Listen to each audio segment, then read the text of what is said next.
We're still buzzing from the last week for the Nashville Predators franchise and the Stadium Series, despite the loss. It was Still an fun. incredible week. Yeah, it was an incredible weekend. It was a crazy week all the way around, with Pekarine's jersey being retired, playing an outdoor game for the first time in Nashville in front of over 68,000 people. It was a really crazy week. Rich, did you get a chance to watch the Stadium Series, man? How was it, dude? I wasn't going to miss that for anything. I will say, though, we watched it over at my in-laws. Oh, no. I don't know if anybody's listened before, but every time I watch a hockey game at my in-laws' house, the Predators lose. It started Rich, with the it's all your Classic. fault. It's all your fault. It's all your fault. You really brought the chant on you. I know. Mike Twitter's in here already. You guys switched out. We were just talking about that. I like it better. I like it better over here, man. I don't know, man. I kind of it fits me. I don't know. Kind of weird. Being on this side of the screen, it's throwing me off a little bit, Rich. It is a little bit, but it's all good. All right, yeah. If you're watching the live stream right now, yes, our boxes have switched sides. If you're listening to the audio version every day, then you don't know what the hell we're talking about right now. But so we're sorry. Disregard that. This is episode 109 of Catfish on Ice with Chad Minton and Rich Howe, brought to you by DraftKings. And we are part of the Hockey Podcast Network. We're about to do a full Stadium Series recap of Saturday, the entertainment aspect of it. How did the game break down? The fan perspective, it was just amazing. Our buddy Kyle Perkins was at the game. He can't join us tonight. He had some things come up. Yep. But he shared with us. He got to go to the game. Had some great experiences with the Renegades of Puck, our friends at the Renegades of Puck. Yep. Had a what they called a home base freak out at Tailgate Brewery. Yep. And I saw a lot of people that I follow on Twitter, fellow Preds fans, that had a great time. So that was awesome to see. It was awesome to see people just out having a great time together again. We went through what, 2 years of COVID where people were told to stay apart from each other and all these things. And it was just really cool to see the normalcy again of people going out. And so that was cool. A big, massive party in Nashville. Yeah. So Kyle Perkins, he will join us in a future episode, and we will make sure we catch up with him on his experience at the Stadium Series. But we're going to do a full recap of that tonight. And we've also got to do our clutch performers of the week. And we've got 3 games to go over, Rich. And picking my 3 clutch performers was kind of tough. I got to be honest. I had to go through a lot of players. There were a lot of worthy candidates this week. There absolutely were. Yeah, there were. But I narrowed down my 3. I will wait to hear what your 3 are. I don't know what your 3 are going to be. And I don't know yours. Yeah, there you go. We're going to update everyone on the Catfish on Ice Fantasy Hockey Podcast League. Because let me tell you, it's about as close as the Central Division is close. It is 1 through 8 is can go either way. Very close. And I think Rich is having a rough time tonight because I think he lost this past weekend. I did, but we'll talk about it. We'll talk about it. We're going to fully break it down. We're going to fully analyze Rich's team tonight. That's going to be an hour-long block of the episode because I'm sure that's what everybody wants to hear. Ooh. Yeah. You don't want to do that. All right. It's not great. Right. Yes. All right. Before we get into the full basis of the episode, we do want to address what's going on in the world right now. We're not a political podcast by any means, but what's going on in the world right now should be addressed on our platform, and we're not going to just look over it and not bring it up. What's happening right now in Ukraine, being invaded, a sovereign country, is very sad. It's very heartbreaking. And this podcast, we stand with the people of Ukraine. We are, they're in our thoughts. They're in our prayers. We pray for peace. We pray that something can be worked out. And this does affect hockey as well, even though hockey is so trivial when it comes to people being fleed out of their homes. They're having to be refugees. and they're having to go to countries like Poland and other countries on the border. It's a very scary time right now. And now more than ever, we should all come together as fellow, not just fellow Americans, but fellow humans. Fellow humans.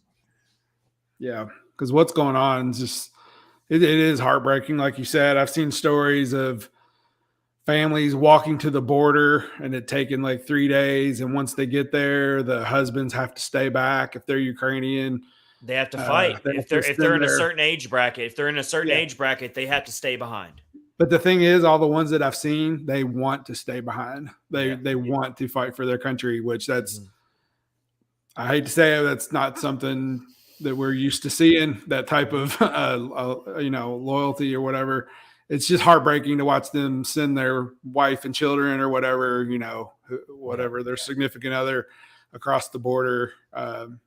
It sucks. Yeah. It's horrible.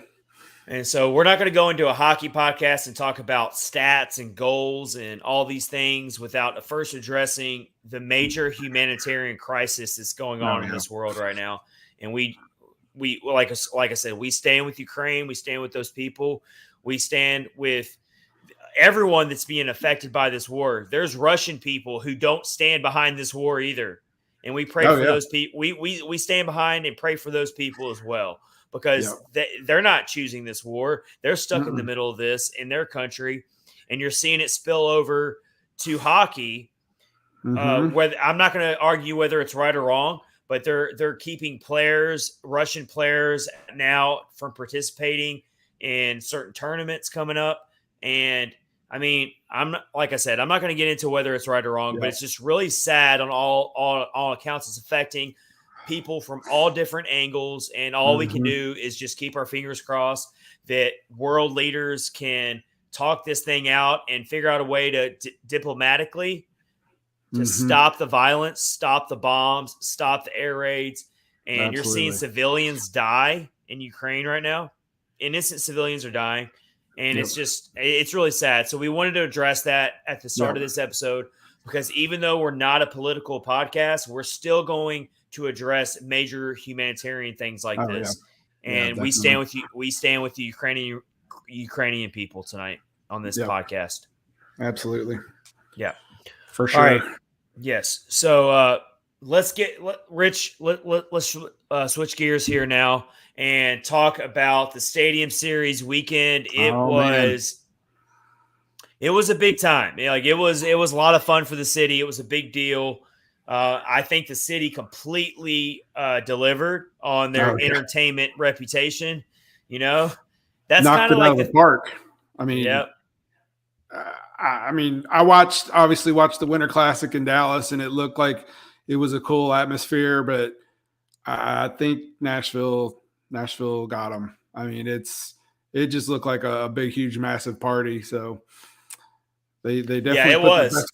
I can tell you right now, I was down there and I did not get to go to the game. Unfortunately, I had some prior obligations that kept me from going. And I can promise you, come hell or high water, I will be at the next outdoor game that Nashville participates in. But I did not get to go to this game, but I was in downtown Nashville during everything that was going on. And it felt on the NFL level.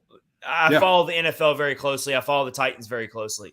And to see an NHL game being played at an NFL stadium of the Tennessee Titans, to see the Preds pull a crowd of over 68,000 people. And I do know that there was a significant chunk of Tampa Bay Lightning fans that were there as well that contributed to that. But my point is, an NHL game in Nashville pulled almost 70,000 people. At an NFL stadium. In a so-called small hockey market. Exactly. I don't think they can call us that anymore. No, they can't. And walking around Nashville, I can tell you, it was a hockey town on Saturday. Absolutely. You saw plenty of Lightning fans around, and they were cool. The ones I dealt with were fine. They were cool. They were a little cocky. But you expect that from a fan base that's won 2 straight Stanley Cups, right? Yeah, and could possibly win another. So Exactly. But it was a hockey atmosphere in this city. It was great. And Nashville brought the entertainment value into it, what you would expect them to do. Dierks Bentley and Miranda Lambert Oh, that was are great. They're two of the most well-known country music stars out there. I'm not the biggest country music fan. I will totally be honest right now. But I appreciate it. I grew up in Nashville, and I can be honest. I am not the biggest country music fan. I do like some of the old country music. Garth Brooks, Alan Jackson, George Strait. Give me George Strait all day. I love George Strait. But the newer country music, it's just really hard for me to. Not my thing. I'm not right on board with it all. But I do know that Dierks Bentley and Miranda Lambert are some of the biggest names in country music. So they played. They had some other artists that were pretty big names that played before the game. And it was just a big party. The tailgate around the stadium, there were plenty of festivities going on. I mean, it was just a big party. And I saw a ton of Tampa Bay Lightning fans and analysts who came out and said the same thing. They were like, look, this was a party. Well done, Nashville Predators. You guys did a great job. Yeah, there was festivities going on, and the Walk of Fame Park across from Bridgestone. There was concerts going on there.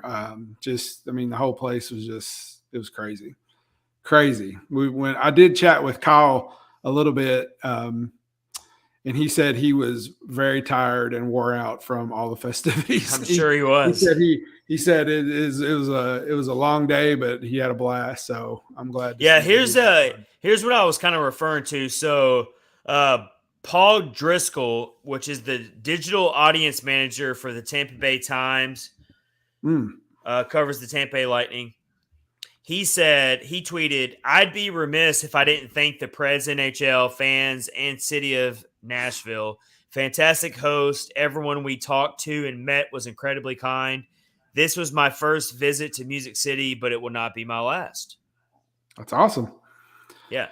Good. I mean, there's definitely lots of fun things to do down there. And the Tampa Bay Lightning and the Nashville Predators are not rivals. Like, they're not like the traditional rivals, like at all. Like, no. So that's kind of has something to do with it. I do know that Tampa Bay Lightning fans probably came in here like just wanting a vacation, honestly. Like, they were like, yeah, you know what? Let's go to a town. We don't really care about this team that much. It was their first outdoor game too, though. So. Yeah, it was. Yeah. Yeah. And that's the thing. Like, it was hosted in Nashville, but it was definitely, it's their game as well. It's not just all for the Predators or whatever. So, yeah. And the backdrop of it on TV was just it was so pristine. It was like so perfect. Like on TV, I'm sure it looked even better in person, but I'm saying like, on TV, it was like the TV image of it was just like so perfect to the eye. Like, the surrounding area around the boards looked really cool. And the stadium lights. I'm really glad that they had this game at night so that the stadium lights could hit hit it. That was really what made it set it apart, honestly, for me, was that it was under the stadium lights at night. There was pyrotechnics. There was fireworks going off. It was just huge. It was awesome to watch. It was really cool. It would have been cool to go, but it was cool to see like on TV because you could see the overhead shots and everything. It looked really good. So, and you also saw the fan videos. There were plenty of fan videos in the stands of when the Preds scored the first goal. Oh yeah, you heard the Bridgestone Arena chants even in a 70,000 outdoor stadium of the "You Suck" chant and the "It's all your fault" chant. You heard that even in a almost a 70,000 seat stadium. I saw that it was the seventh highest attended hockey game in NHL history. Oh yeah, I did see that too. That's number 7. It's nothing but that's pretty good. I'll take that. Good. That's pretty good. I'll take that.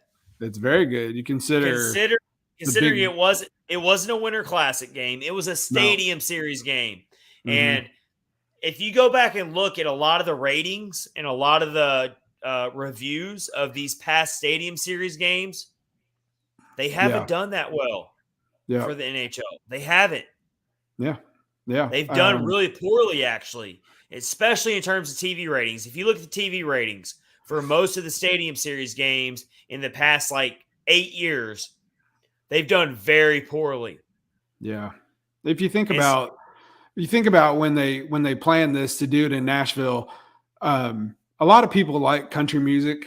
That's probably one of the main forms of music that people like. So just having it there, you're going to draw in some people. And then they announced that Dierks Bentley and Miranda Lambert are going to be there playing music. And it's just Nashville's a party town, lots of fun things to do. I mean, it totally makes sense. And like some of these other games, the Stadium Series or whatever, it's not that the towns are obviously awesome, but it's like you just don't have that feel like you do in Nashville, I guess. I get what you're saying. Yeah, that's definitely true.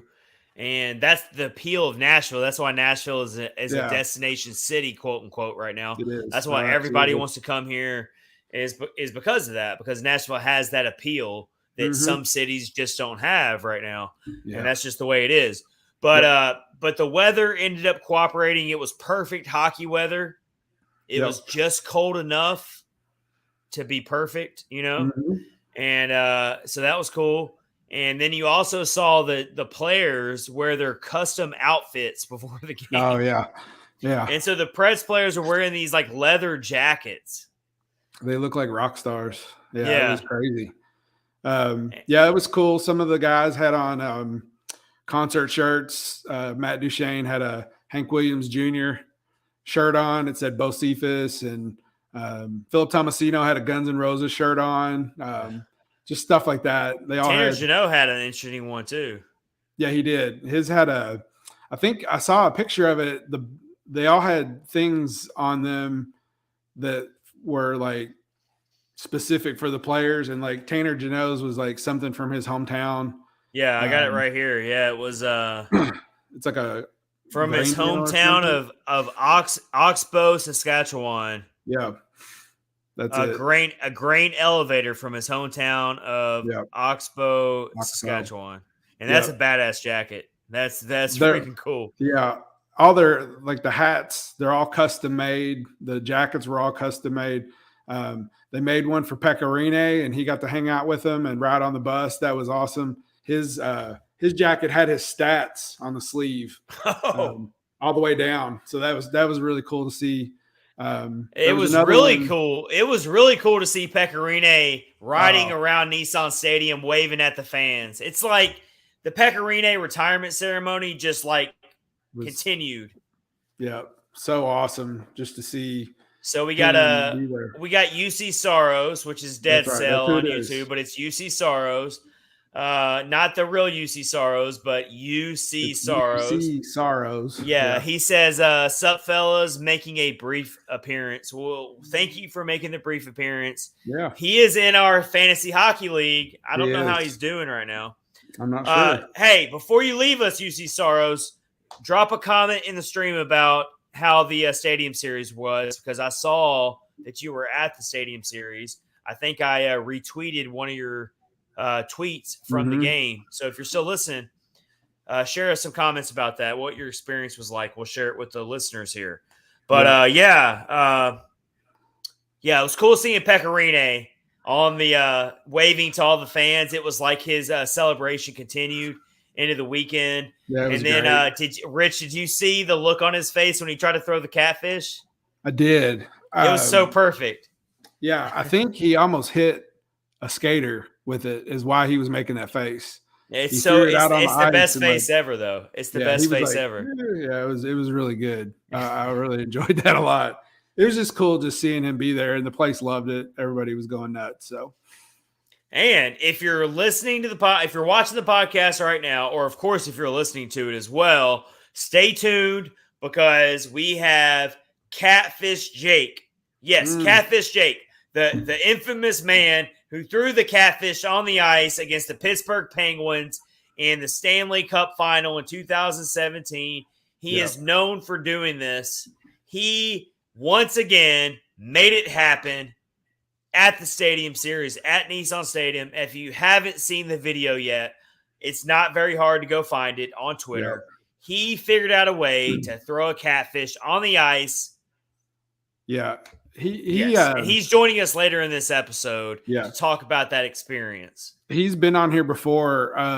One of the really early episodes. I'm really not sure which one, but if you want some details about how he does this, like sneaks the catfish in and but hey, the whole 9 yards, he went on that first episode he was on. He went into But Rich, he gave us. You got to stay tuned to the end of the episode, or download it the next day if you're watching the live stream right now. But Rich, he gave us some really good information about how he pulled this off. It's like James Bond material here. Oh yeah, it's it's crazy. Yeah, it's a really good story. By the way, put that comment back up, Rich, from UC Saros. He's talking about the Fantasy Hockey League. He says, "I'm killing it right now. 5 straight wins. Went from 5-8 to now 10-8 in the league, 11th to 6th place." Well, there you go. 5 straight wins is strong. I don't know if he's in my division or not. There's 2 different divisions in the Catfish on Ice Hockey League. And so I don't know if he's in my division or not. I got to look it up right now. I don't remember. Nope, he's not in our division. He's in the other division. So he's in Kyle's division. Oh, okay. So Kyle Perkins is still in first place right now in the whole league. He is. But Rich, you're in second place in the whole league. I am. It's unbelievable. I am in 4th place, which 4th place does not deserve any trophies. So I'm actually going up against Kyle this week. So I don't. If I finish in 4th place, no banners for me. Yeah. Even as a Preds fan, even as a Preds fan, I will not raise a banner if I finish in 4th place. Yeah, I'm playing Kyle, and I don't. The app thing's funny because like it shows you what your projected points are, but that usually is never what it winds up being. But it kind of gets your hopes up a little bit. You're kind of like, oh man, I might have a chance at this. I might have a chance, yeah. And then Sunday morning hits, and you're like down by 20 or whatever. So, Rich, you are the Predators this week, and Kyle Perkins is the Tampa Bay Lightning. Yeah, it's going to be tough. I don't know what Kyle's done, but he's got a good team apparently. He's got a good team. Step up. All right, so going back to this Stadium Series game, let's talk about the game itself. Of course, the Preds score first. Tanner Jeannot does what Tanner Jeannot does, which is crash the net, and he scoops up it's kind of like a rebound type of puck, and that's how you have to beat a goaltender like Andre Vasilevsky, is you have to find ways to sneak pucks past him, and so that's kind of what Tanner Jeannot did. Let's see. UC Saros here says, really enjoyed the Stadium Series. Hit the Tampa smash boat. That's what I saw. The video. Yep. That's the video I saw from you. So hit the Tampa smash boat. Seats on the 50-yard line. Peck's ceremonial puck drop and the catfish toss. Yeah, it's awesome. Awesome. Glad you had a good time. That's what I saw, UC Saros. I saw you hitting the Tampa Bay boat there. I thought that was really cool. You got some good swings in there, man. I thought you did some damage there with your last swing is what I saw. I remember seeing that too. Yeah, absolutely. Good job there. Yeah. Nope. What else do you say? Also, Nashville, take note. Thousands and thousands of fans were belting Lit's My Own Worst Enemy. They didn't quite get the same reaction from the modern country artist. That's funny. That's interesting. That's a good song, though. Yeah. I know I didn't even know. I guess they did it while they went to the studio or whatever, because I didn't see that. But. So I've got a random story about that band. So Lit, the band that sings My Own Worst Enemy. Yeah. You know, like Sleeping With My Clothes On is like the famous lyric from that song. I actually met that band's drummer randomly in Nashville one time. I was a bartender. He sat down at my bar. We were talking, and somehow he brought up that he was the drummer of that band. I remember, and I was like, oh, that's so cool. Like, that's so amazing. He literally looked at me. He was like, it's not that big of a deal. Don't worry about it. Like, he was very humble about it. But I was like, that's so cool. And he showed me, like, he was like, yeah, like, this is but I was like, that's like infamous song for my age group growing up in high school. That song was like everybody played it. So I'll take that song over a country music song anytime. So that was cool that they played that. That's cool that dude was humble about it. Everybody thinks they live this awesome life, but it's a lot of work. They're also kind of a one-hit wonder. I mean, Lit was a one-hit wonder. Like they did, but that's really is how musicians are, though. Like, I mean, they are very, for the most part, they're very humble and they love their craft. And like, I mean, they do it for the music. They're artists, so it's like they do it for the music. They don't do it for the accolades necessarily. Right. But he was cool. He was a super cool guy. That was a while ago. I can't even remember the guy's name, but he was cool. He was cool as shit. Like, he was cool. That's cool. Yeah. Back to the game. So Tanner Jeannot scores the first goal of the game, which was perfect because he crashes the net. And it was like 8 minutes into the game, I want to say. And the crowd was so, like, I mean, you heard it. You heard how many Preds fans were there. Absolutely. Yeah. You could tell. Very pumped up to see him score that first goal. And I was like, yes, that's the start that we needed to see from those guys. And Tanner Jeannot, man, he delivers. That's for sure. Well, you know, like when they scored that first goal, when the Preds scored that first goal, I was like, all right, it's great to be up 1-0, but it's going to take way more than that. I mean, we all knew on paper what we were up against. I mean, we were stacked up against a team that's just like ridiculous. I mean, there's so many stars, so many superstars. And the last thing you want to do is go back to old habits, which is go to the penalty box. Go to the penalty box. Absolutely. That's just that's what this team likes to do, right? It hurt them again. What was funny, though, like you look at it, the 2 goals that the Predators did score were power play goals. So that was good. And two of the ones, the first 2 actually, that Tampa scored were power play goals. Yeah. It's just that last one that Steven Stamkos got that was a difference maker, yeah. But the 2 goals before Stamkos scored were just, I mean, you look at Braden Point scores on a perfect delivery from Nikita Kucherov. Yep, absolutely. And then Kucherov scores the second goal, I believe, on the power play, right? He did. Absolutely, he did. Yep. It was from Hedman and Stamkos. Yes, he did. The thing about the penalties, this is what I got a little aggravated, like right at the beginning of the game, because I know that tempers were flaring and people are mad, fighting, whatever, but like we can't have Ryan Johansson sitting in the box for 5 minutes. I mean, that was a horrible, horrible penalty for him to take. I was so angry that he did that. And that was one of the ones I scored on. So, yep. Yeah. Well, I mean, we've really beaten this dead horse how many times this season, and it's a matter of you've got to figure out a way. And it doesn't mean you're not going to ever commit penalties, but you gave the Tampa Bay Lightning 4 power play opportunities in this game. Yeah, and the one you're referencing, Rich, is the big one with Johansson, where he ends. You can't lose an important offensive player in your top 6 for that long. No, you can't. No, he can't be sitting. A team like the Tampa Bay Lightning is going to make you pay. And this was actually a pretty defensive game, much like the Stars game was. The Preds, at 5-on-5, the Preds played a really good game. Mm-hmm. They did.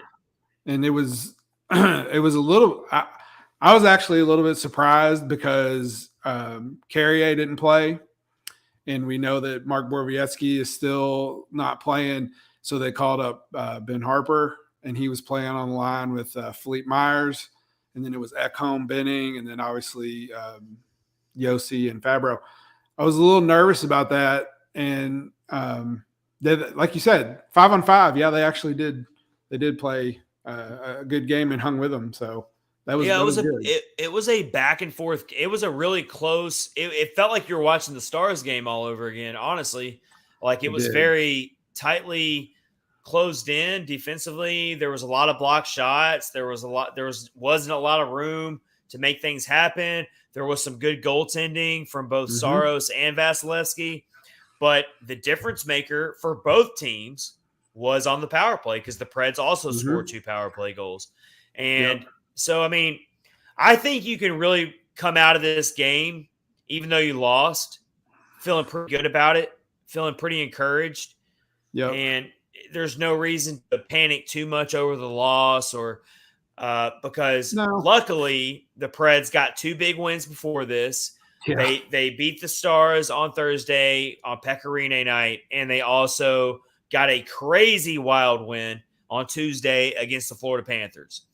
Now, we talked about this in previous episodes. We said this week and this month is going to be brutal, and we're finally out of it, Rich. We survived. Somehow we survived because we're still in the playoff race. So, yeah, it's crazy. It's very we took crazy. Some losses. Sure. We took some losses, though, on the way. We took some shots on the chin like we expected, but we're still in it. We're still alive. Yeah. And I'm not going to really get too overworked up about this loss to the Tampa Bay Lightning. You're talking about a team that's arguably one of the best dynasties in NHL history. Oh, yeah.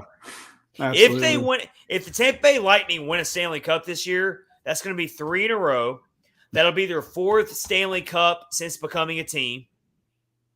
It's almost criminal. It seems like that I will put them as one of the best. I won't say the best, but one of the best. Like they'll be up there among the best teams of all time in NHL history.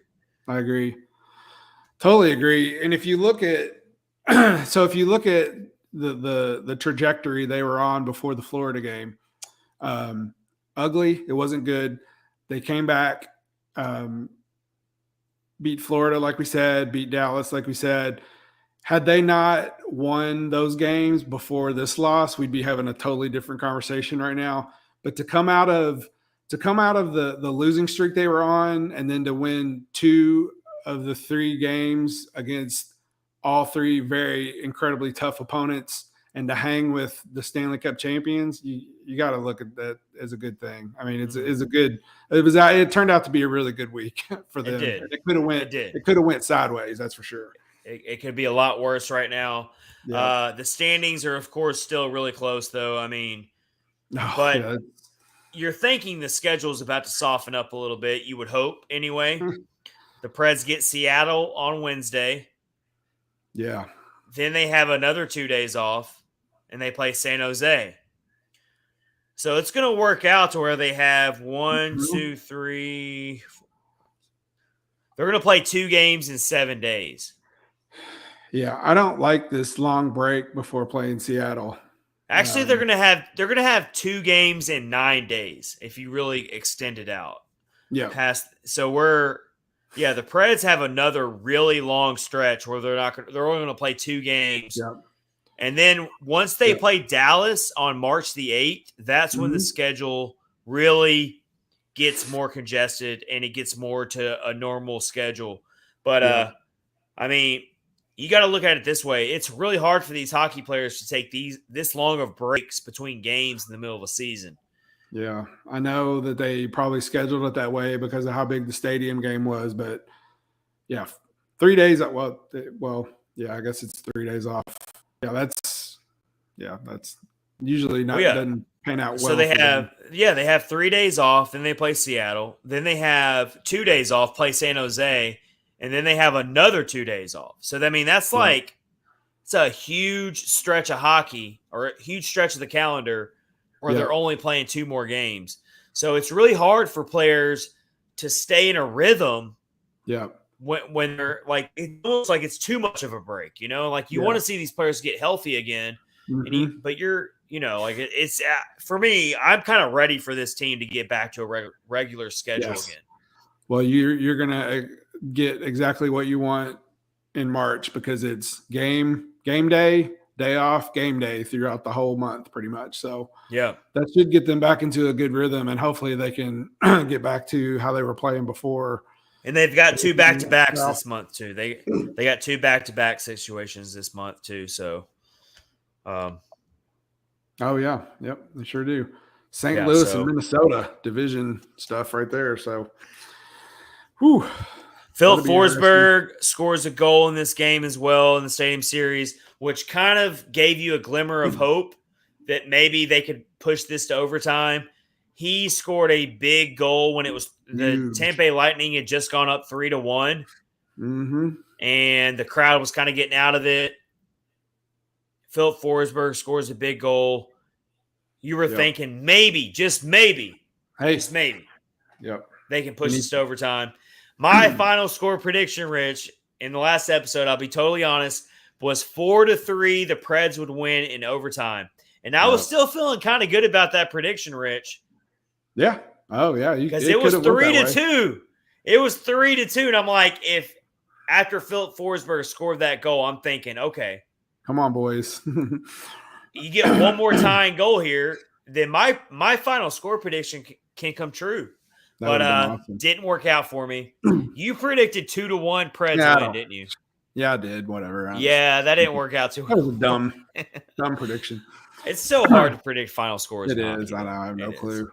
It was good. I am glad that they didn't get an empty net goal and make it look worse than it really was, because you look at the numbers, the stats, it was a very close game. I mean, very even game. Very even game. So it makes you got to take some good with that they hung with those guys, because Lightning are dangerous. We know that. So definitely some good. Lightning is dangerous in real life and it's dangerous in hockey.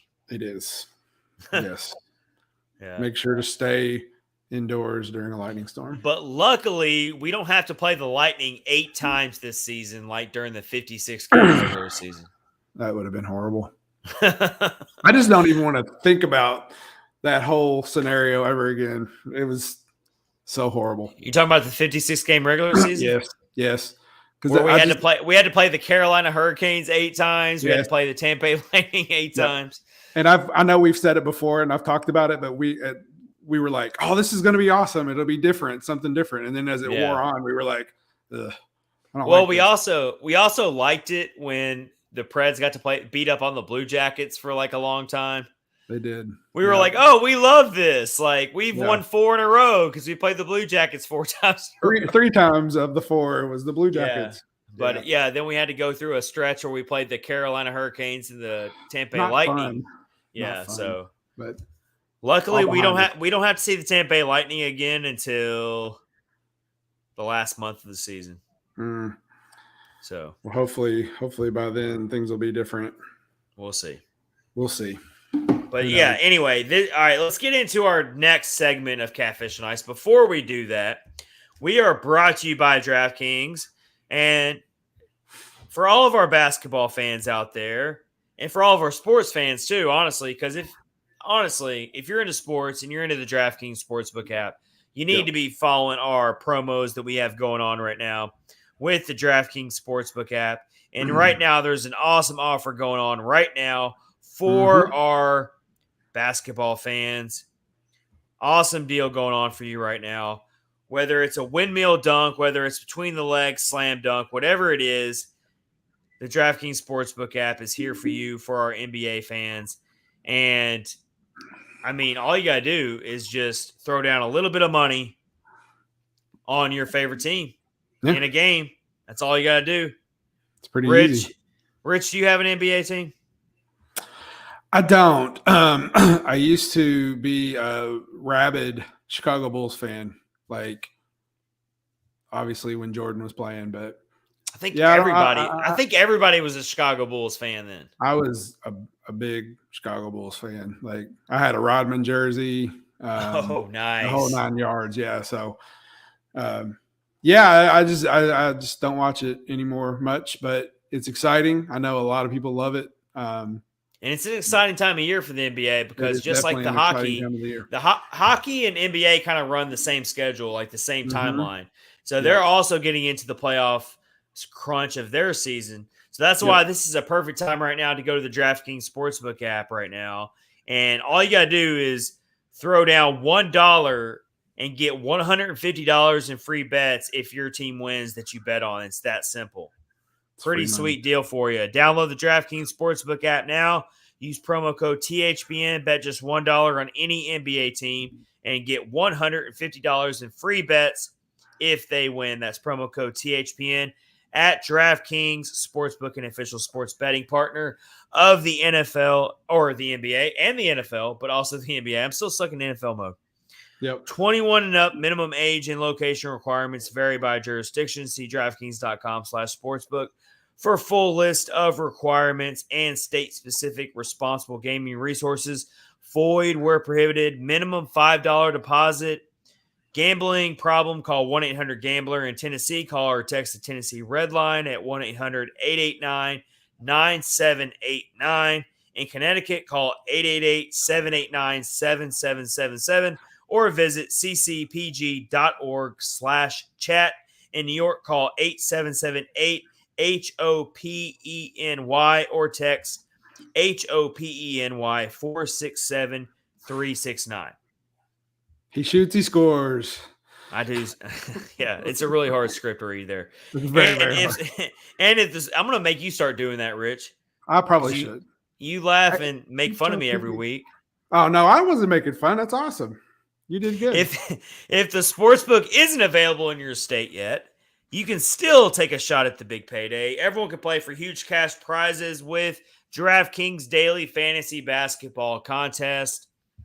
And with that, Rich, let's talk about our fantasy hockey league right now. Oh yeah, let me get that pulled up. Let's go ahead and put it up on the screen for all of our viewers right now. We started a fantasy hockey league with some of our top listeners. We're going to do a prize pack from the podcast. Whoever wins the league, myself and Rich Howe are not included in this prize pack.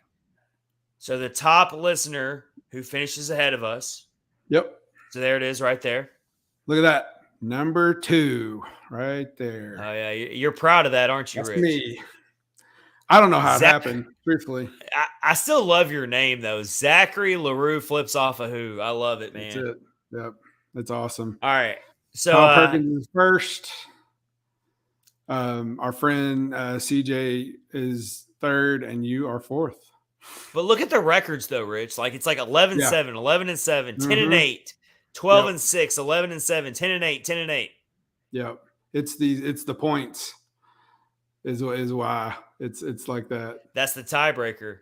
Yeah. So how about Matt Hardesty, who is also on Renegades of Puck and is our good buddy?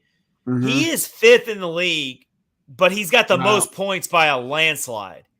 Yeah, I don't understand. That's not fair. That's not cool. He was killing it too. He's dropped down. Lindsay, she is down here at the 7th. Chucky's Angels. She was killing it too. So I'm guessing they're going to be mounting some kind of comeback as the. Well, these records are crazy. Even the 10th place team is 9-9, so they're only like 2 games worse. So we got ourselves a barn burner. In the Catfish and Ice Hockey League. And I don't even know how the playoffs work. What teams get into the playoffs? Have we looked into that? I have not. What's the playoff format? You got me. I'm not sure. I'm the fantasy commissioner. I guess I should know how you're to the commissioner. I'm the commissioner. So. I'm worse than Roger Goodell right now. I don't even know how my own fantasy hockey league works. You can go ahead and put me with Gary Bettman and Roger Goodell for really bad commissioners. Did you see? I don't know. I don't really know how our our playoff format works. I'm gonna have to look that up. Did you see Gary Bettman kicking the soccer ball around with the Preds? Did you see that? You know how those guys always play soccer before a game, so they were out by the arena kicking the soccer ball around, and Gary Bettman came out and kicked it around with him for a couple of times. So, oh yeah. So it looks like the top 6 teams make the playoffs. Oh wow! So the way it looks to me is that each division winner gets a bye week in the playoffs. Oh, okay. And then you take the top 4 teams. Wow. And then you've got a consolation round for the other teams, like the losers bracket for the other teams. Oh, that's cool. So that must be how it works. So it's okay. Gotcha. That's cool. Yeah. It's fun. It's a little nerve-wracking trying to I lost to CJ last week, and I was Saturday night, Sunday afternoon trying to find somebody who was Sunday's the playing day. Sunday. So Sunday's the day where you scramble because you're like, okay. Oh my gosh. I found myself doing the same thing. I was up by like 20 points, but I didn't feel safe. So I'm like, I went out and dropped like a player I didn't care about and picked up another player that was playing that day. Yep. Because that's kind of the strategy you have to take in fantasy hockey is if you're in the last day of the week and you feel like the score is too close, or if you're losing, then you got to drop a player and pick up a player that might be playing that day, and hopefully that player can get you enough points. Yeah. And then I made a mistake. I dropped somebody I shouldn't have. I was going to get rid of Tony DeAngelo because he's hurt and he's going to be out for like a month. So I was like, he played really well, but I'll just get rid of him. Well, I did it wrong and dropped the wrong guy. So, so now I got Tony DeAngelo out for a month, and then I have Zach Rowinski from Columbus. He's hurt too day to day, so I'm like hoping he's going to come back because he's played really well too. So it's tough. Fantasy hockey is the hardest out of all the sports. Oh, I agree. You have to really look at it. If you really want to do well in it, you have to check it every day. You do. Yeah. It's like, and you have to look at the players, and you only get 4 players you can add each week. So you can't like on Monday or Tuesday, you can't just go out and just start adding a bunch of players to your team because then if you reach Saturday and Sunday and you need to pick up a player, you can't pick up any players. Yeah. And you also got to be careful about starting goaltenders because you only have to start 3 goaltenders for the week. And goaltenders can actually lose you a lot of points if they have a bad game. But they can also get you a lot of points. So it's like, it's really tough. And if you don't get all of your goaltender appearances in for the week, you really get dinged. Well, I never had that problem. I always start them all, but I got UC Saros. I've got UC Saros on my team, and he's really been good. I'm the resident Nashville Predators team of the podcast because I've got Philip Forsberg, UC Saros, and Mikael Granlund on my team. All strong. I have Luke Cunning. And I'm not going to drop them anytime soon. They are my bell cows. They get me so many points, all 3 of them. I would definitely not do that. Who's got Matt Duchene in our league? That's what I want to know. I don't know. I'm not sure. We got to figure that out. So since you have UC Saros, like how many goaltenders do you have? Do you have 3 or 2? I've got 3. Yeah, I've got 3.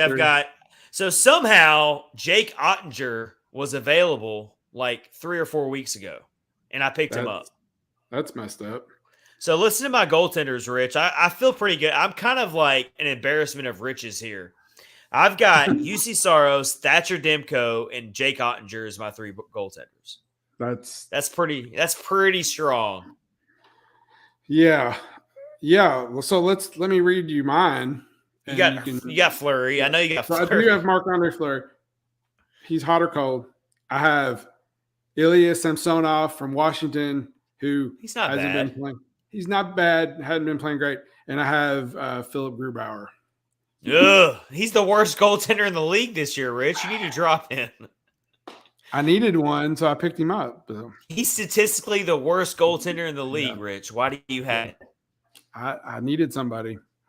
So we'll see. Oh man, that's rough. All right. But you're I can't really talk too much crap to you. You're in second place. So I really don't even know why I'm left. I have no magic formula. I don't understand how it's happened, but you're still in second place, so you're still doing good, man. All right, I think there's like 3 weeks left in the regular season, so. Oh wow, I didn't know that.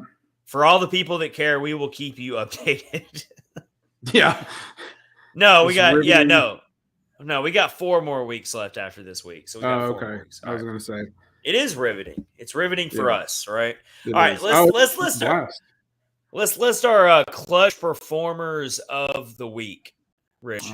Yeah, let's do that. These are our top players. Instead, like every NHL game, you get your 3 stars of the game. Well, this is our 3 clutch performers of the week. 3 Preds players who really stepped up in the clutch moments and delivered. this week. And I can go ahead and get us started. Can we do no particular order, or do we have to rank them? I've got mine in an order. I've got 1 through 3. I think all 3 of my guys deserve 1. But all right, well, I'll go first. You go first. I'll give you time to think about yours.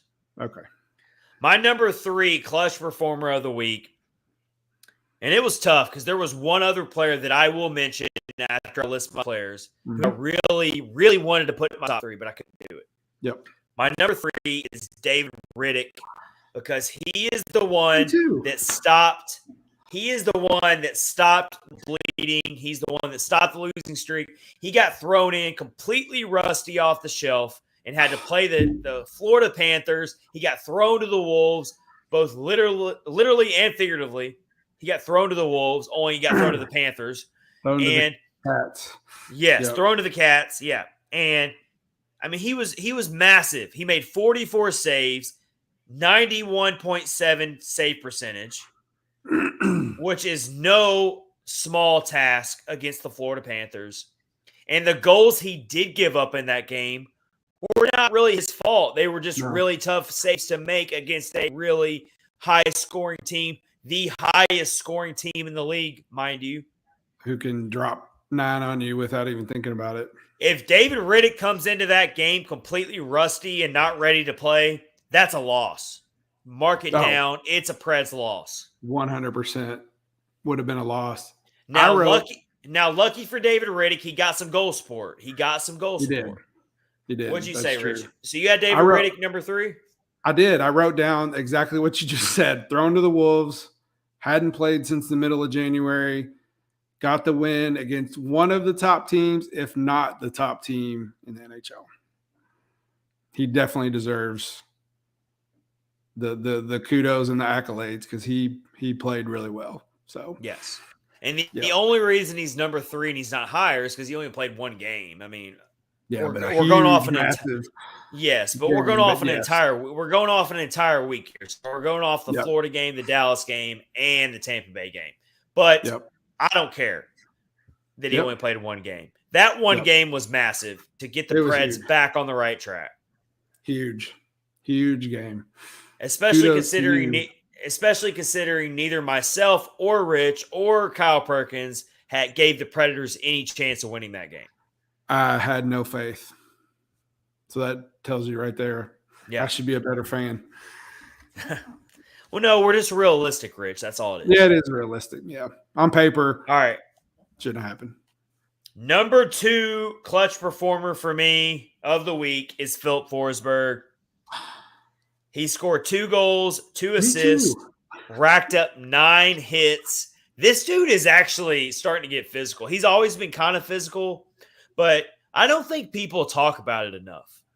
This guy can actually get physical out there and lay the body out there. He doesn't shy away from fights. I'm not saying he drops the gloves like Tanner Jeannot does. Yeah. But he does get into those scrums and he does get mixed up in it and he doesn't back down. And I mean, he's laying out the hits here. I mean, he had 9 hits this past week. He had 2 goals, 2 assists. He scored a big goal in the Stadium Series to give the Predators a chance to maybe win or push it to overtime at least. It didn't end up being enough, but he still had a really strong game. And we keep waiting for him to maybe hit a dry patch. It just won't happen with him. He just keeps figuring out ways to score.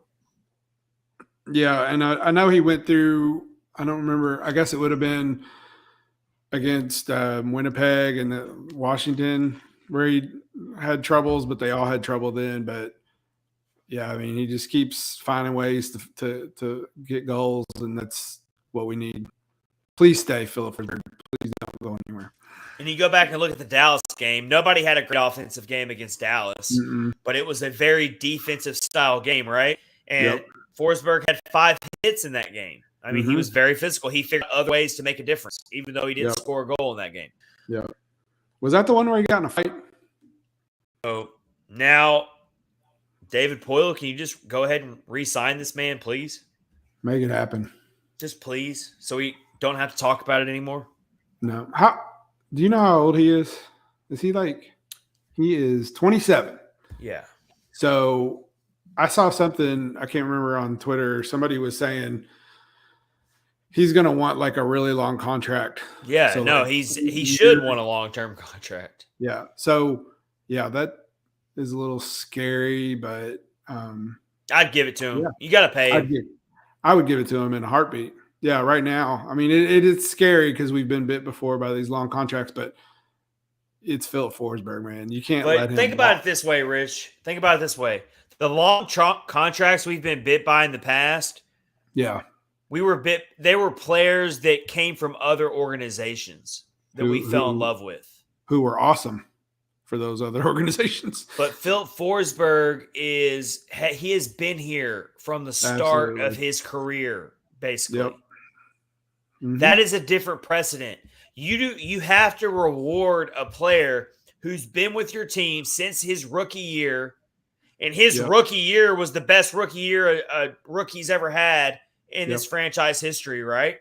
Absolutely. What kind of message are you going to send as a front office if you don't pay this player and you let him walk away for nothing?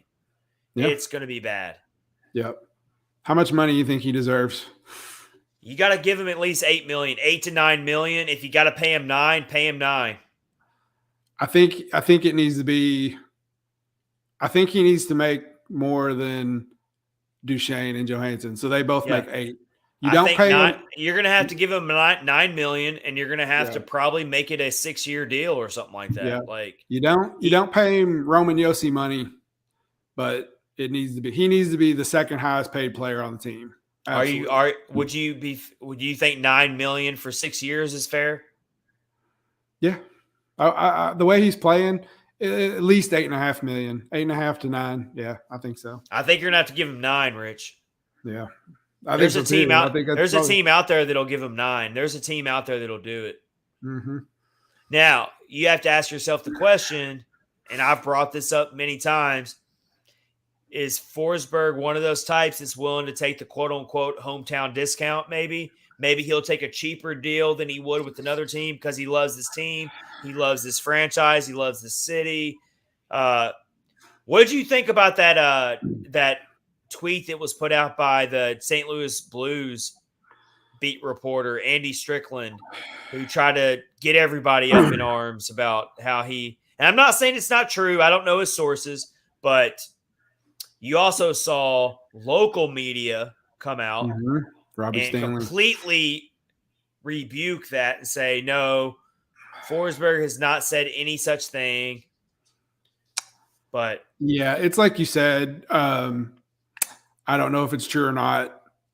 Sometimes it feels like people are just trying to get likes on Twitter. It does feel that way for their social media and stuff. I don't know. I don't like that whole scoop thing. It just kind of sucks to me. But yeah, if you don't know 100% for sure, just don't say nothing at all. So I agree. I agree with that. I don't like it. And the truth is, nobody knows for sure right now what Forsberg is going to do.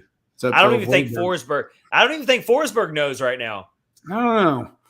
For all we know, Forsberg might be having a inside battle with himself on what he wants to do. Yeah. That would be perfectly understandable. Yeah. He was interviewed. I don't know if it was I don't remember which game. It might have been for the Stadium Series. And they were asking him about his charities that he works for. And he was talking about all the kids, the Make-A-Wish kids that he's like seen over the years. And he talked about his hockey camp that he runs every summer or whatever. And he, at the end of the interview, he said, yeah, I'm glad that I can do this. And I look forward to doing it in Nashville for a long time. Or I don't know if he said Nashville specifically, but it's kind of like, he loves being here. So just sign him, man. Just make it happen.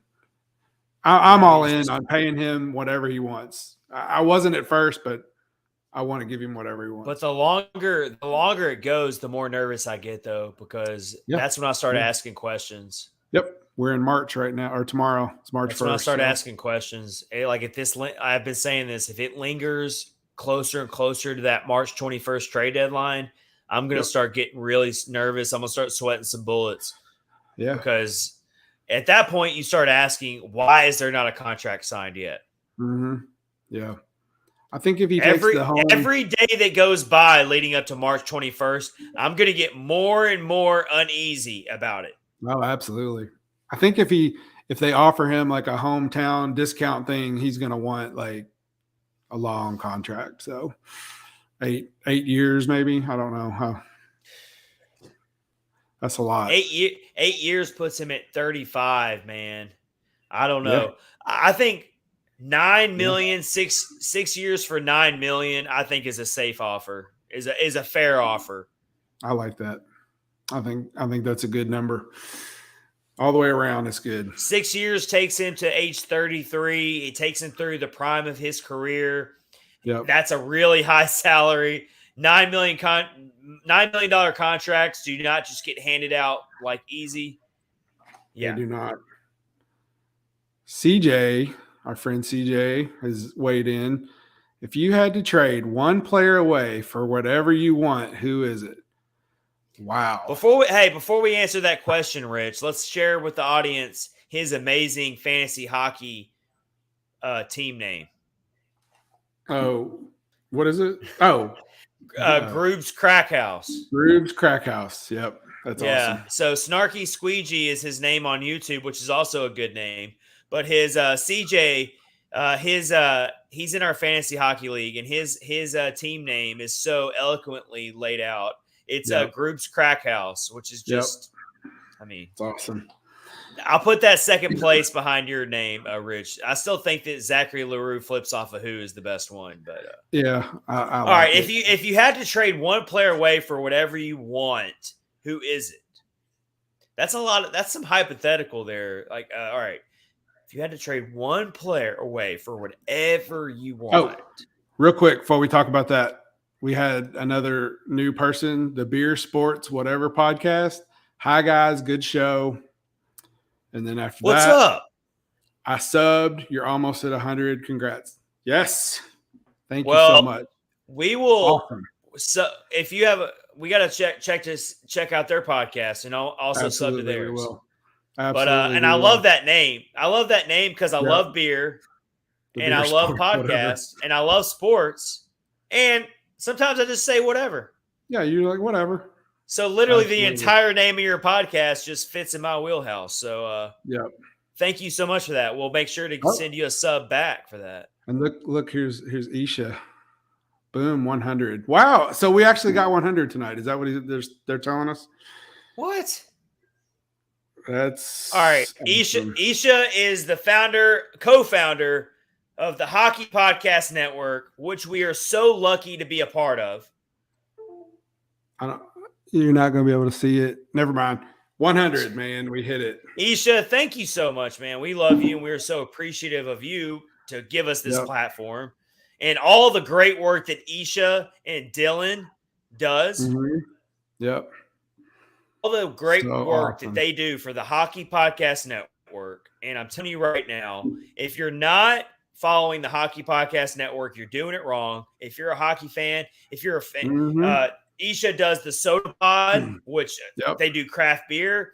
There's all different podcasts on there. There's the Basketball Podcast Network, with the NBA part of it and basketball. There's so many podcasts. You need to go check it out. All right. One for every team Isha, and so then much. Some. Yep. Awesome. And we can't thank Isha. What's up, Missy? We can't. Yeah, Missy was in last week. Yeah, it's awesome, man. That's really good news for us. We cannot thank Isha and Dylan enough for what they've provided to us by bringing us on the Hockey Podcast Network. Especially when you go back and listen to some of the early episodes like we've talked about. Oh, don't tell people about those. I'm just saying, hey man, it's progression. You gotta start somewhere. You gotta talk about the progression. Somewhere. Yeah. Those dudes were probably like, what have we done? Yeah, go back and listen to like episode 7 or something like that. Yeah, it's ragtag, but it's okay. It's a rags to riches, right? I don't know. You got to go somewhere. Yeah. No pun intended. All right. Let's go back to CJ's question. It's a really good question. If you Trade had away to trade one player away for whatever you want, who is it? It's so good. That's a good question. I would trade away. This has got to be realistic though here. So Does don't it? say Ben Harper. Rich, don't say Ben Harper. Okay, Ben Harper for Austin Matthews. No, see, that's not how this works, Rich. Oh, crap. All right. It's got to be realistic. I would trade away Matt Duchene for I'm trying to think of a player that I'm thinking about Tampa Bay Lightning players right now. I'd really love to have Braden Point on this team.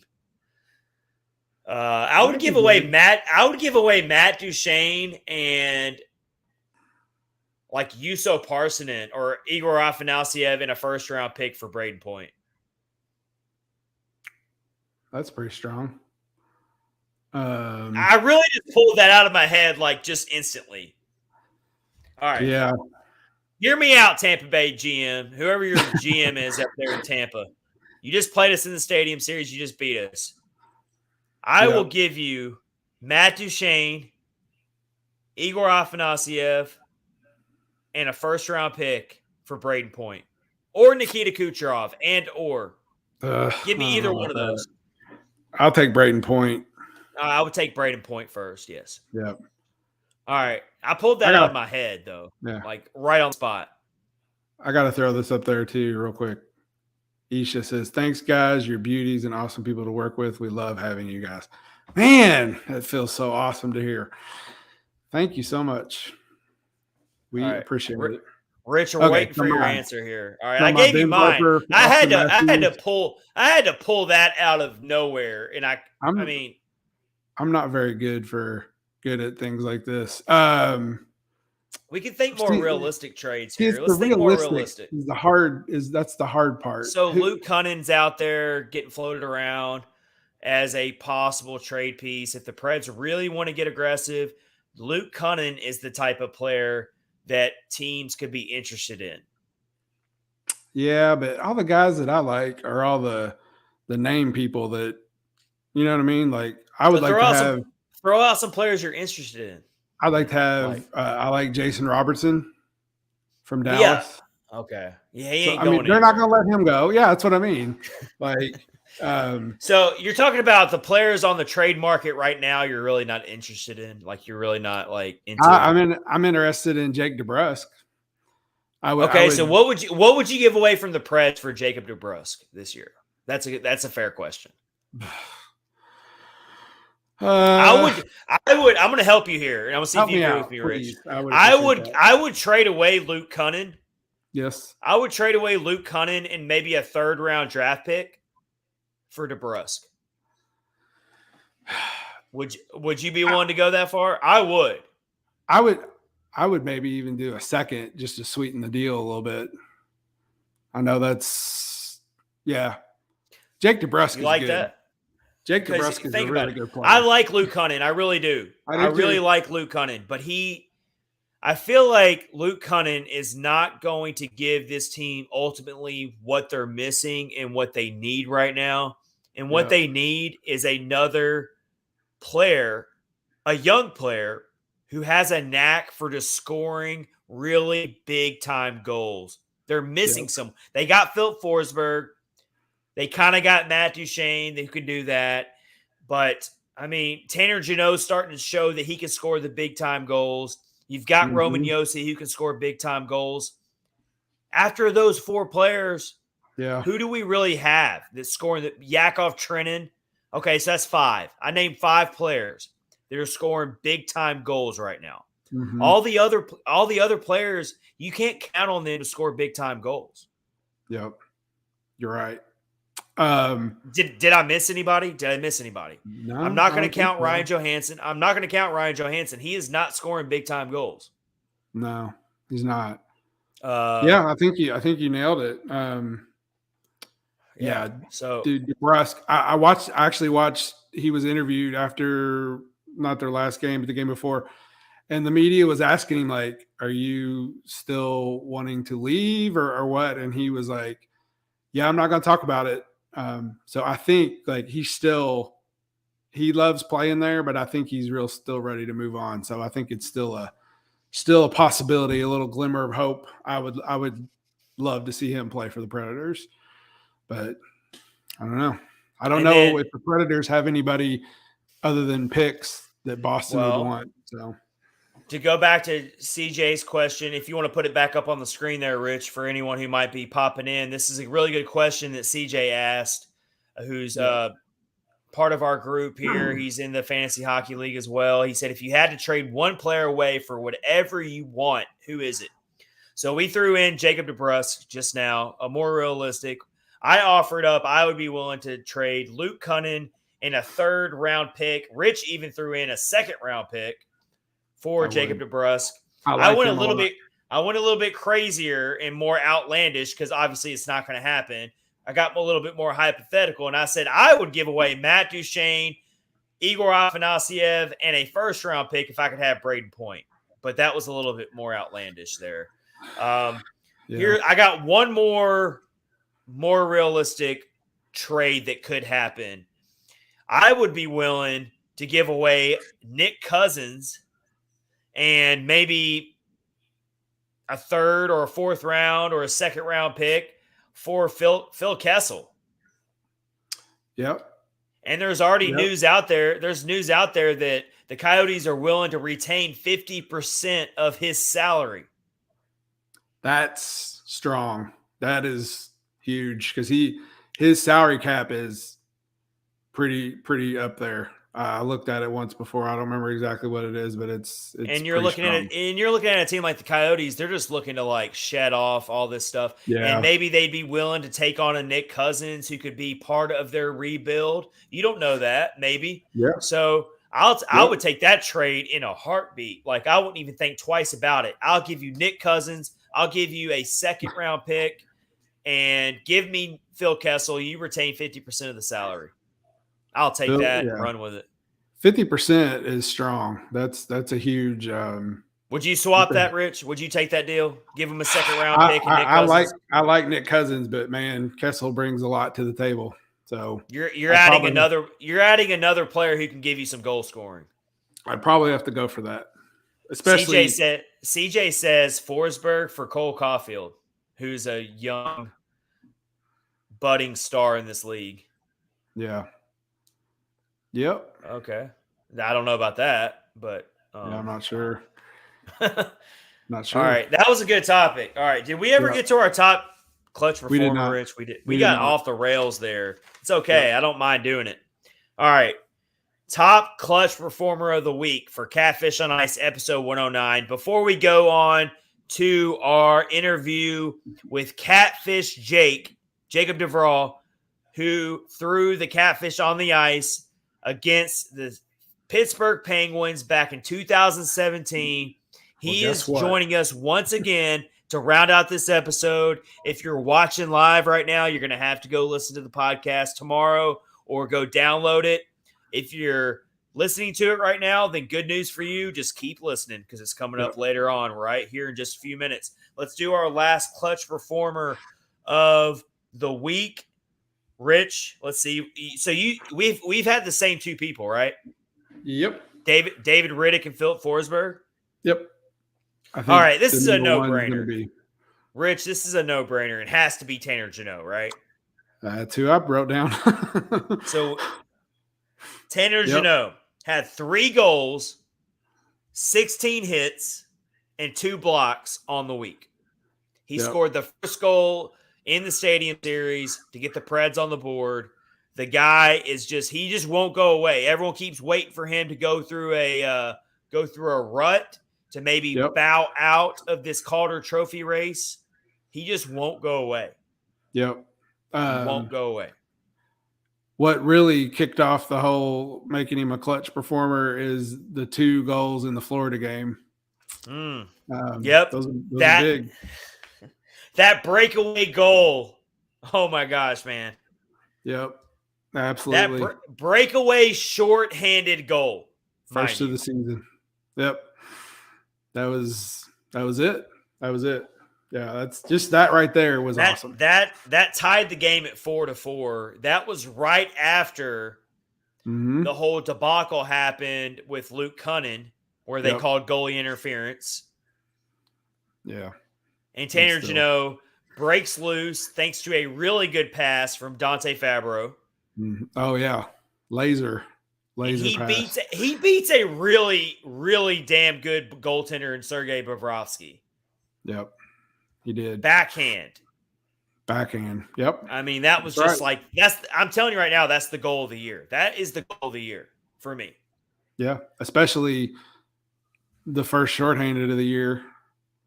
So they've had some opportunities, but never did pan out. But yeah, man, the dude's a real deal. So Tanner Jeannot's got 18 goals, 14 assists for 32 points on the season in his rookie year. His last eligibility of being a rookie. So a lot of people are like, some of the people who don't want him in the rookie race are like, oh, this guy's like too old. I'm like, hey, we're just going off the rules here. He is still considered a rookie. Yeah, absolutely he is.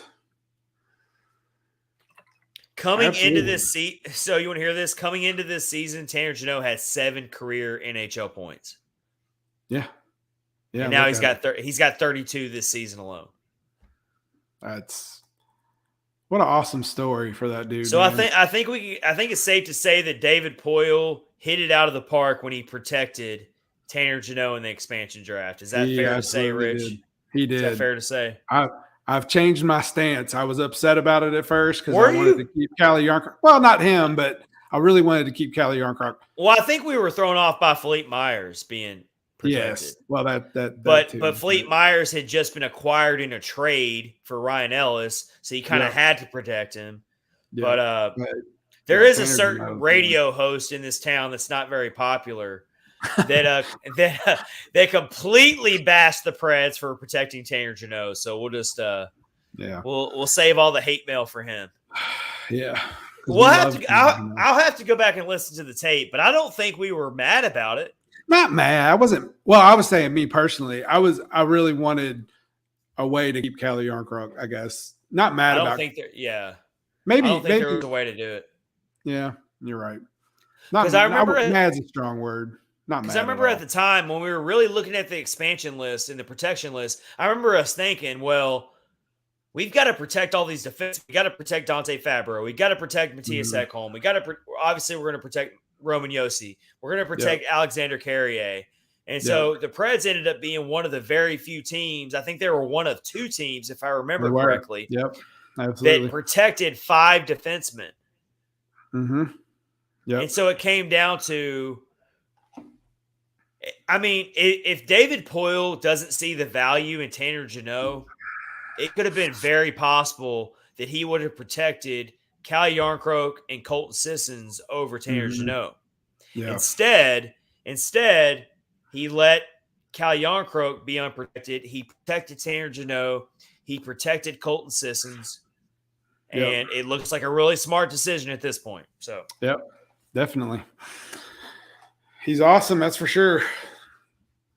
All right, Rich. So we got the Seattle Kraken coming up next. What do you want to see in this next game as we come out of this crazy week? It's the 3rd time we're seeing the Seattle Kraken, a team that's definitely not going down the same successful path that the Vegas Golden Knights went down in their expansion season, but still a team you got to watch out for. They still got some decent players. I don't think it's a team you can just like expect to beat like the Coyotes. Like they're not a bad team. They're just not as good as maybe a lot of people thought they were going to be. They have not been playing very well the past few games. I don't know what their record is, but the Preds need to not play down to their level. They need to just come out and play their game. And you know how they sometimes don't overlook them. That's for sure, because they will beat you. So don't overlook them. Play your game. You should be fine. It's a late game, 10 o'clock, 9 o'clock your time. That is true. Yep. So, by the way, we got to throw in CJ's comment here. CJ also says, "I'm the Admirals guy." Was on one episode. Yeah. Yes, he's our resident Admirals, Milwaukee Admirals person. If anybody has any questions about the Admiral, he's the one. We got to get CJ back on, Rich. Rich, we got to get CJ back on here soon. Yep, we'll do that for sure. CJ, you're gonna be back on the podcast soon. Hope you clear your schedule. We'll let you know when. Yep. All right.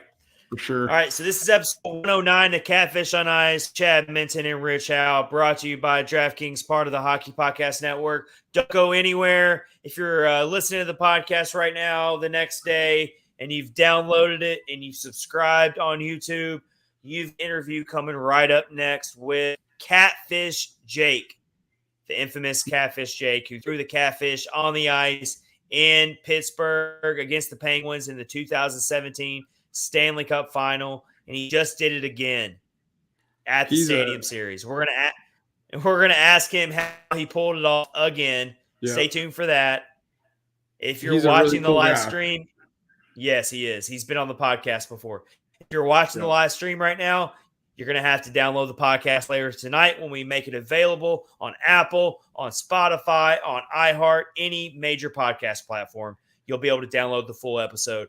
Until then, everyone stay safe. We love you. Again, we stand with Ukraine. We stand for peace. Yep. Let's hope that more peace comes to this world. We love all of you, and we appreciate you supporting this podcast. Stay safe, everybody. Stay tuned for the rest of episode 109 of Catfish on Ice.